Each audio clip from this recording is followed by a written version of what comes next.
अशा वेळी तुझ्यातला राजकारणी कसा विचार करतोय आणि मला माझ्या मतदारसंघातले द्राक्ष उत्पादकांचे प्रश्न माहिती आहेत. मला माझ्या मतदारसंघातले दूध उत्पादकांचे प्रश्न माहिती आहेत. MPSC साठी अभ्यास करणाऱ्या विद्यार्थ्यांचे प्रश्न माहिती आहेत.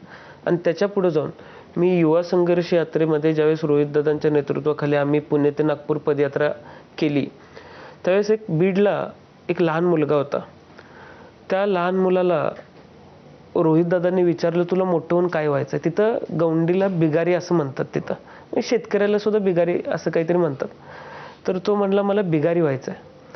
तर मी तिथून पुढं चालत असताना रोहितदादांना बोललो की हा भाग असा आहे की मी लहान असताना विचारलं होतं काय व्हायचं आहे, तर मी पोलीस व्हायचं आहे म्हणून सांगितलं होतं, कारण मी माझ्या लहानपणापासून आजूबाजूला पोलीस बघत होतो. आजही माझ्या परिसरामध्ये कुणाला विचारलं तर तो काहीतरी वेगळं सांगतो. पण त्या पट्ट्यामध्ये त्या मुलाला बिगारी होऊ वाटलं, तर ते बिगारी का होऊ वाटलं ह्याला आपण कुठेतरी सिस्टम म्हणून एक्सपोजर द्यायला कमी पडतोय, किंवा तो ज्या शाळेत शिकतोय ती शाळा सुद्धा कुठेतरी कमी पडते हे लक्षात आलं पाहिजे.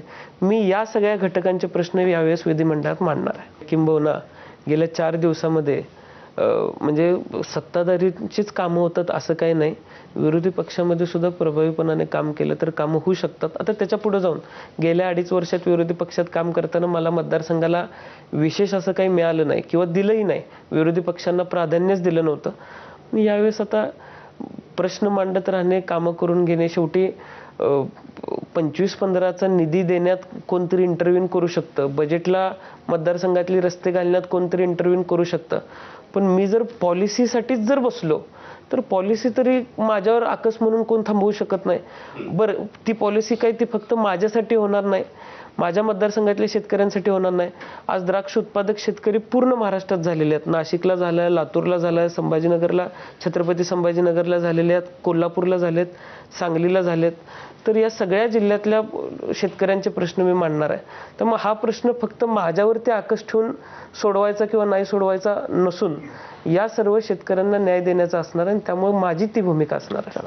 शेवटचा प्रश्न, जो प्रश्न त्या बीडमध्ये तुम्ही विचारला होता तो तुला मी विचारतो की तुला काय व्हायचंय? आता अपेक्षा असणं किंवा एखादी महत्वाकांक्षा असणं चुकीचं नाही, पण आत्ता आमदार व्हायचं होतं तर लोकांनी आमदार केलेलं आहे, मी आमदार झालेलो आहे. भविष्यात सुद्धा आपल्यासमोर बसण्याची संधी मिळणार आहे हे मात्र निश्चित आहे. चला, भरपूर शुभेच्छा. त्या तुझ्या सगळ्या इच्छा अपेक्षा पूर्ण होत, पण त्याहीपेक्षा